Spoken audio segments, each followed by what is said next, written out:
मैं पूनम अग्रवाल शेठ विद्या मंदिर English high school बसई east की अध्यापिका आज कक्षा छठी के छात्रों को पूरक पुस्तक बाल राम कथा में संकलित पाठ चित्रकूट में भरत पढ़ाने जा रही हूँ। बच्चों, पाठ के चौथे वीडियो में आपने देखा कि लक्ष्मण राम से कहते हैं कि भरत इतनी बड़ी सेना लेकर उनके पास क्यों आ रहे हैं। अगर उन्हें हमसे मिलना ही है तो उसमें सेना का क्या काम। लेकिन राम उन्हें समझाते हैं कि नहीं, वो केवल हमें मिलने ही आ रहे हैं और तुम इसलिए क्रोधित मत हो जाओ। आइए अब पाठ का 5वां वीडियो देखते हैं। तो वे बोलते हैं, वीर पुरुष धैर्य के साथ कभी नहीं छोड़ते। राम लक्ष्मण को समझाते हैं कि वीर पुरुष जो भी होते हैं वे कभी भी धैर्य यानी हौसला कभी नहीं छोड़ते हैं। कुछ समय प्रतीक्षा करो, इस प्रकार का उतावलापन उचित नहीं है। तो राम लक्ष्मण को उतावलापन दिखाने से रोकते हैं। उन्हें कहते हैं कि भरत को आने दो, अर्थात कुछ समय की प्रतीक्षा करो, कि जो भी होगा फिर देखते हैं। लेकिन उन्हें पूरा विश्वास था कि भरत उनके ऊपर किसी प्रकार का कोई हमला कर ही नहीं सकता। वह केवल उनसे मिलने के लिए ही आ रहा है। भरत ने सेना पहाड़ी के नीचे रोक दी। तो बच्चों, जैसा कि राम को भरत के ऊपर पूरा विश्वास था कि वो ऐसा कुछ भी नहीं करेंगे, भरत ने भी सेना पहाड़ी के नीचे ही रोक दी थी। नगर वासियों से भी उन्होंने वहीं ठहरने के लिए कहा। कोलाहल थम गया। तो जैसे ही भरत ने सब नगर वासियों को पहाड़ी के नीचे ही रुकने के लिए कहा, पूरा हर प्रकार से जो शोर हो रहा था वह रुक गया। उसकी जगह पुनः वन की नैसर्गिक शांति ने ले ली। तो जब सब लोग पहाड़ी के नीचे ही रुक गए तो वन का वातावरण पहले जैसे ही लगने लगा, यानी चारों तरफ शांति ही शांति थी। भरत ने पहाड़ी को प्रणाम किया। शत्रुघ्न को साथ लेकर नंगे पांव ऊपर चढ़े। तो अपनी सेना और अयोध्या वासियों को पीछे छोड़कर भरत ने सबसे पहले पहाड़ी को प्रणाम किया। फिर उसके बाद वे शत्रुघ्न को साथ लेकर नंगे पैर ही ऊपर चढ़ पड़े। पाँव की गति अचानक बढ़ गई। भाई से मिलने की उत्कंठा में, यानी उन्हें राम से मिलने का उतना उत्साह था कि जैसे उनकी चलने की गति भी बढ़ गई थी और वे प्रतीक्षा नहीं कर सकते थे। उन्हें उनसे मिलने का बहुत उत्साह था। मन था कि वे जल्दी से जल्दी भगवान राम से यानी अपने बड़े भाई से मिल सकें। पहाड़ी पर दूर से उन्हें एक छवि दिखी। वे राम थे। तो जैसे जैसे भरत आगे बढ़ रहे थे, उन्हें दूर से ही एक छवि दिखाई दी, यानी उन्हें ऐसा लगा कि दूर से कोई खड़ा है। तो वे राम ही थे, शिला पर बैठे हुए, यानी बड़े से पत्थर के ऊपर बैठे हुए। पास ही सीता और लक्ष्मण बैठे थे। भरत दौड़ पड़े। तो जैसे ही भरत ने राम लक्ष्मण और सीता को देखा तो वे उनको देखते ही उनसे मिलने के लिए दौड़ पड़े। राम के चरणों में गिर पड़े। वे राम के पैरों में गिर पड़े। उनके मुंह से एक भी शब्द नहीं निकला, यानी वे उन्हें देखकर इतने प्रसन्न हो गए थे कि जाकर उनके पैरों में गिर पड़े और उनके मुंह से जैसे खुशी के मारे एक भी शब्द नहीं निकल रहा था। शत्रुघ्न ने भी राम की चरण वंदना की। शत्रुघ्न क्योंकि सभी भाइयों में से सबसे छोटा था, इसलिए भी उसने राम के पांव छुए। बोले वे भी नहीं, लेकिन उन्होंने भी मुख से कुछ नहीं बोला। उन्होंने दोनों को उठाकर सीने से लगा लिया। तो राम ने भी अपने प्रति भाइयों का प्यार देखा तो उन्होंने उन्हें गले से लगा लिया। सबकी आंखों में आंसू आ गए थे। भरत साहस नहीं जुटा पा रहे थे बड़े भाई को यह सूचना देने का कि पिता दशरथ नहीं रहे। तो बच्चों, भरत को इतनी हिम्मत नहीं हो पा रही थी कि वे राम को ये दुखद समाचार दें कि अब उनके पिता अर्थात महाराजा दशरथ इस दुनिया में नहीं रहे और उनकी मृत्यु हो चुकी है। एक दुखद समाचार है भ्राता। तो उन्होंने फिर भी कैसे भी कहने की कोशिश की कि एक बहुत दुख देने वाला समाचार है भैया। बहुत कठिनाई से उन्होंने ऐसा कहा कि पिताजी नहीं रहे।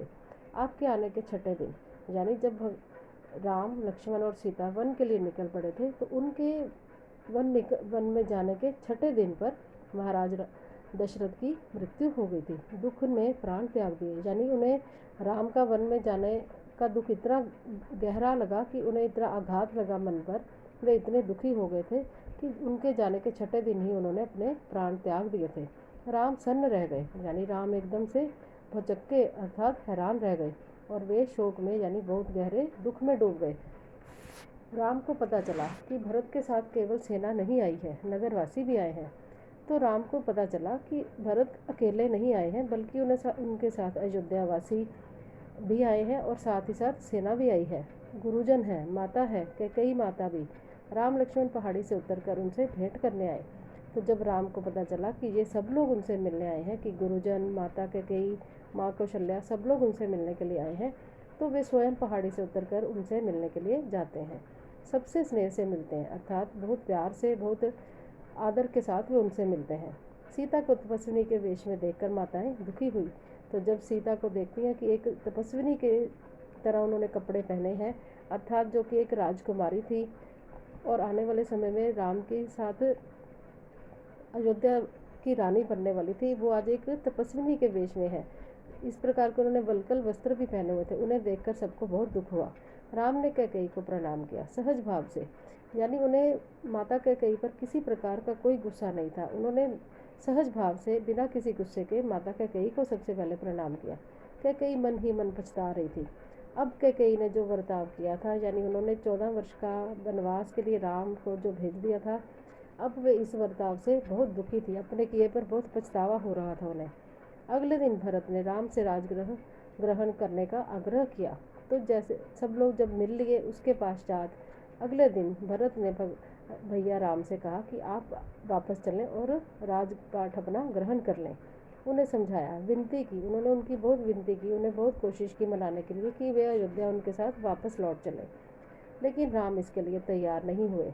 लेकिन राम ने सबको मना कर दिया और वे इस बात के लिए तैयार नहीं हुए कि वे उनके साथ अयोध्या वापस लौट चलेंगे, क्योंकि पिता की आज्ञा का पालन अनिवार्य है। क्योंकि पिताजी ने उन्हें आदेश दिया था, अर्थात राजा दशरथ ने उन्हें आदेश दिया था कि वे 14 वर्ष के लिए वन में रहेंगे, इसलिए पिता की आज्ञा का वे उल्लंघन नहीं कर सकते थे, इसलिए उन्होंने जाने से मना कर दिया। पिता की मृत्यु के बाद मैं उनका वचन नहीं तोड़ सकता, राम ने भरत से कहा, क्योंकि पिताजी की मृत्यु हो गई है और मैं उनकी मृत्यु के बाद उनको दिया हुआ वचन कैसे तोड़ सकता हूँ। भरत को कामकाज समझाया। उन्होंने राज्य का कार्य कैसे किया जाता है सब कुछ भरत को समझा दिया। कहा कि तुम फिर गद्दी संभालो, यह पिताजी की आज्ञा है। उन्होंने भरत को समझाया कि अब तुम राजपाट संभालो, यही पिताजी की आज्ञा भी है। राम भरत संवाद के समय मंत्री और सभासद वहां उपस्थित थे, मुनि वशिष्ठ भी। भरत बार बार राम से लौटने का आग्रह करते रहे। तो जब राम और भरत के बीच ये सारी बातचीत चल रही थी, तो मंत्रीगण और सभासद भी वहाँ पर ही थे। उन्होंने सारी बातचीत सुनी। मुनि वशिष्ठ भी वहीं पर थे। भरत बार बार राम को अयोध्या वापस लौटने का आग्रह कर रहे थे, विनती कर रहे थे कि आप हमारे साथ अयोध्या वापस लौट चलें, वहाँ पर आपके बिना सब कुछ सुना है। वे बहुत दुखी थे उनके वहाँ पर ना होने के कारण। राम हर बार पूरी विनम्रता और दृढ़ता के साथ इसे अस्वीकार करते रहे, लेकिन राम क्योंकि अपने पिता को वचन दे चुके थे कि वे 14 वर्ष वन में बिताएंगे, इसलिए उन्होंने दृढ़ता यानी पक्के विश्वास के साथ इस बात के लिए मना कर दिया कि वे अयोध्या जाएंगे। महर्षि वशिष्ठ ने कहा, राम, रघुकुल की परंपरा में राजा ज्येष्ठ पुत्र ही होता है। महर्षि वशिष्ठ ने भी उन्हें बहुत समझाने की कोशिश की कि रघुकुल की रीत के अनुसार कि कुल का सबसे बड़ा बेटा ही राजा बन सकता है, अर्थात राम सबसे बड़े थे, इसलिए उनका ही राजा बनना स्वाभाविक था, जरूरी भी था। लेकिन वे उन्हें बोलते हैं कि तुम अयोध्या लौटकर अपना दायित्व संभाल लो। वे उन्हें बहुत समझाने की कोशिश करते हैं कि तुम अयोध्या लौट चलो और राज्य का कार्यभार तुम ही संभालो। इसी में कुल का मान है, यानी रघुकुल का मान इसी में है कि अगर राम अयोध्या वापस लौट चलते हैं और वे राजगद्दी पर बैठ जाते हैं। बच्चों, पाठ का 5वां भाग यहाँ पर समाप्त होता है। पाठ का अंतिम और छठा भाग हम अगले वीडियो में देखेंगे।